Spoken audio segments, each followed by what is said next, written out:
Clive Hole started his career as an auditor for Price Waterhouse before coming to INSEAD in 1974. After his MBA, he went to work in a variety of financial controller roles. Since 2000, he's been an interim international finance director. So immediately after your MBA, Clive, you worked for BP. How was that experience? Well, first of all, I was in the head office, all right, and then I had, after 2 years, I was sent off quite by chance to Gabon because I spoke French, and I had to work for 6 months setting up an exploration company from scratch, and I was accompanied a British manager, who of course didn't speak any French, but I have to say that of all my career, that 6 months was the most formative, and that's where I learnt the most. You're having to deal with a totally, it's not even disorganized, it's totally unstructured environment.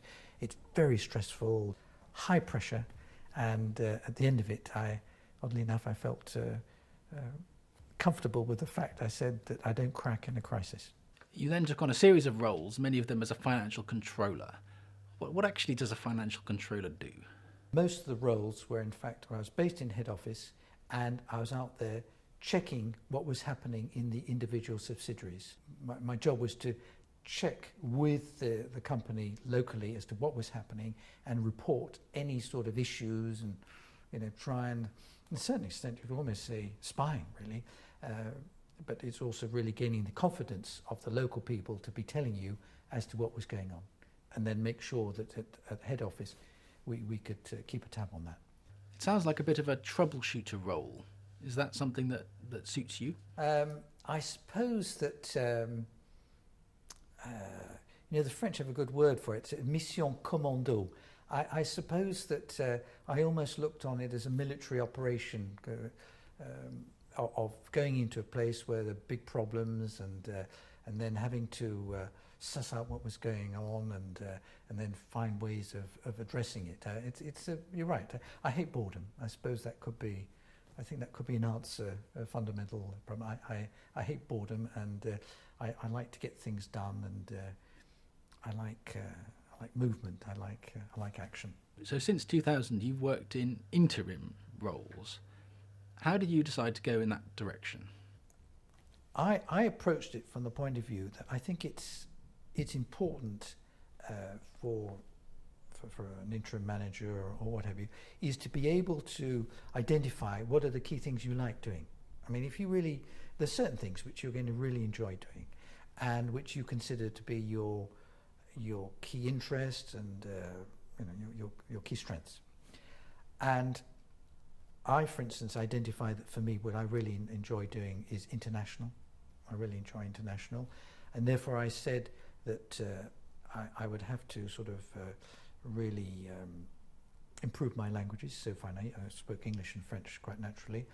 I'd studied Spanish at school, so I then improved that such that I could speak it, and then I learnt German. So I could then go along and say, fine, I can speak 4 languages, and I can then deal with the issues which you have in those various countries, and also, incidentally, I had the liking and the competence to deal with the intercultural issues. What do you enjoy about these interim roles? For a start, it's a challenge. Very often it's a challenge. I'll give an example. I mean, I had to, I think it's a pretty extreme one, but it's not the only extreme one.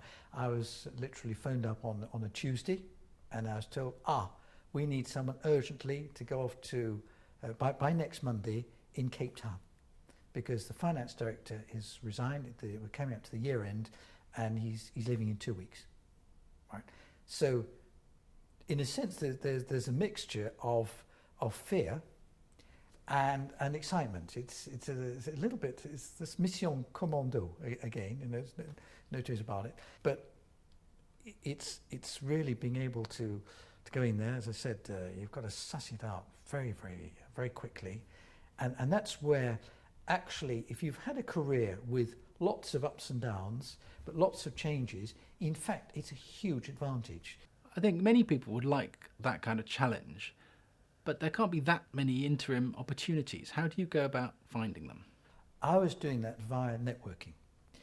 And that in fact, I think is a question you wanted to ask later, but networking, I would say it's the thing that one must learn, and it's absolutely essential. So I think what one's doing is to be looking at those sectors which you like for a start, where you would like to work, and then you find people in that sector, in those sectors, whom you can go and talk to and ask their advice about what's happening in the market, who are the competitors, who's doing well, and what have you, and then for them to give you 2 or 3 names, and then go on and see other people, and then to keep those people appraised as to what you're doing, and then they can tell you as to where things are happening, and then there comes a time when someone can phone you up and say, oh, by the way, I hear that so and so is looking for a particular profile. Would you be interested?